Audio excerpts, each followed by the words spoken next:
This is a squad room. It's a room probably about 11 feet by, I'm guessing, about maybe 17, 20 feet.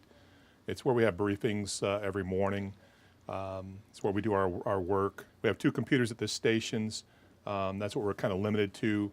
There is no storage in this room typically for our things like fingerprint powder, supplies like evidence, packaging, just anything we might need.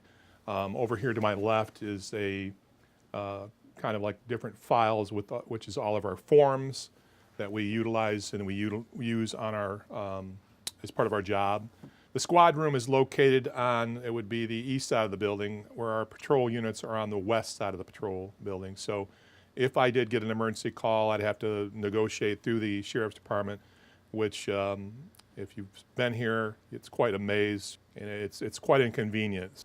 It's not the ideal situation, but it is what we have right now at this point. We work with what we have, so we do the best we can to provide the citizens of the county the best possible police service we can. In the basement, you'll see that there's water that seeps in from the blocks.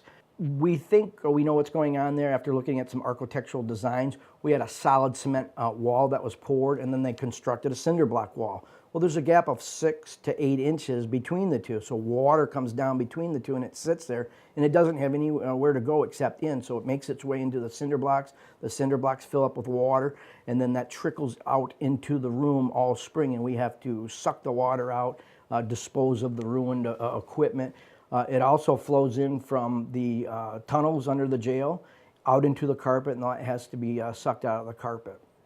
That water also fills up the elevator shaft, which is in the basement.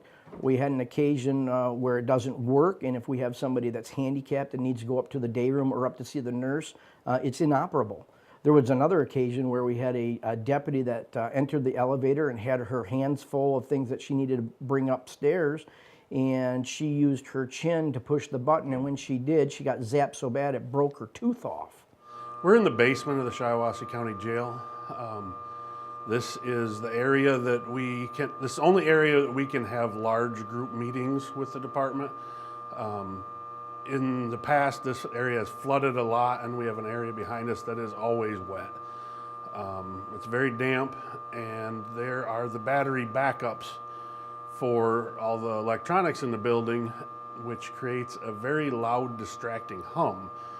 It's pretty hard to have a meeting with this going on in the background, and can actually cause headaches with people.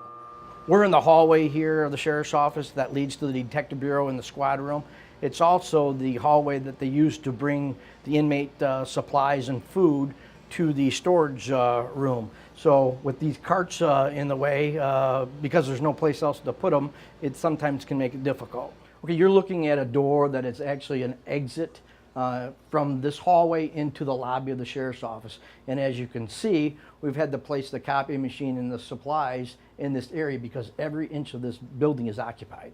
This is actually the only employee break room in the office for the employees. You can see we've just installed some cabinets here in the hallway where they're able to cook meals, but there is actually no place to even sit down.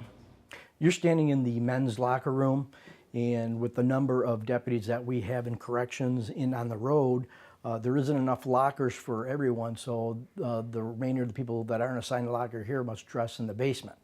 In this area here, the sergeant who was on duty at the time had some contamination on his clothing, and he came in here to take a shower afterwards and was scalded very badly, and you can see that we've hung signs on the shower that it's a scalding hazard.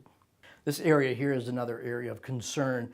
When the semis unload the supplies into this area, it's oftentimes piled with boxes about shoulder high, and you have one small little trail that leads in.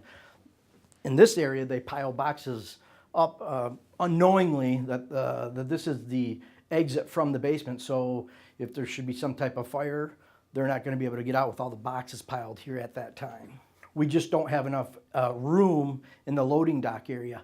And in addition to that, then we have to take these boxes and supplies and bring them down to the opposite end of the building, which is in the garage in that office I showed you earlier where we store supplies. Like I stated earlier, about 2,700 inmates come through the Shiawassee County Jail a year. It was much higher back when the road patrol was full-time. but that's still a considerable amount of people to be coming into the area. All prisoners enter the jail in a garage that we call a sally port, and one of the problems with our sally port is it's very narrow, probably designed for smaller vehicles, but as you pull in and you open the door on it, you'll quickly see that you can't open the door all the way without it hitting the cinder block walls. Now, if you're a police officer, after you go around the back of your car and you try to walk up behind one of the prisoners, you actually have to be within inches of their face in order to reach around them, have them step back to close the door, and then proceed up to the jail. So it's not thought out in its construction, and it's certainly not safe the way it's designed. Behind me are two of our holding cells. One is holding, one is detox, and to the side is segregation. That's only 3 holding cells we have for all new arrests that come into this jail. And then if one of those person has a serious medical need or is suicidal, that takes up one of those rooms completely. So we could have up to 15 people in a small holding cell, one person being watched in a detox, and then another segregation cell where we typically put the female in new arrests. Now, if you have 2 people that need to be watched, then that compounds the issue greatly. Modern jails do not have just only 3 holding cells. This part of the jail was built for 47 inmates. It was never expanded upon after that, and it limits the productivity of our building greatly. You're standing in the intake area of the jail. When it was first constructed, there was 3 observation cells built.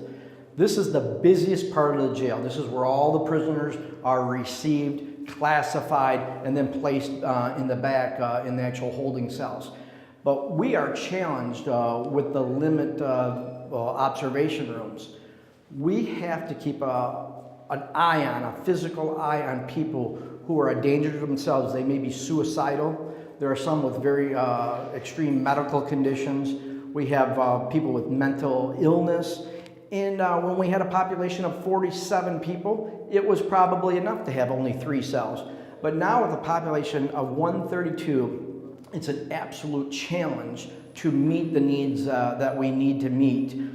There's huge liabilities in not keeping a proper eye on these people. And even if you have people who come up on discipline, these cells are usually occupied, and we need to put more than we should in these cells, but that's all we have. So again, expanded facilities would be a great need. This is the attorney's room inside the jail. This is a do-everything room because of the limited space that we have in this facility. So we have attorneys that can meet their clients in here. We have professional visits as far as clergy visits. Probation and parole officers meet their people in here. And then this is also where we do video arraignments. So at any point in time, there could be an attorney visit, there could be a probation officer visit. Courts call over, we have to remove the people from this room in order to do video arraignments. So this is a very important part of the jail, and it's under extreme demand from all the people that need to use it. However, we constantly have to shuffle people in and out and interrupt those visits because of the demand on this room.